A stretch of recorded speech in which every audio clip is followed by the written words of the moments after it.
I don't think anything else has to be said. This soup looks amazing and it is so easy to prepare.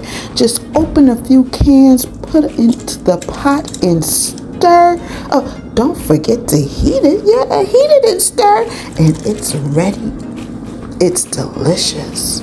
It's creamy. It's satisfying.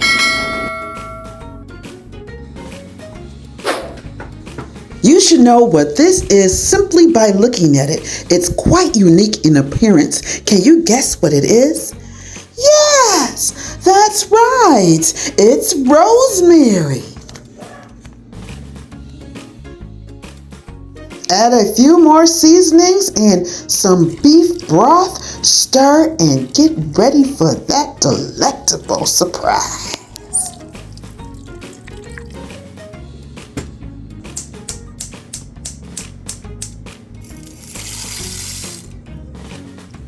Ooh, while it's cool outside, minestrone soup is so satisfying.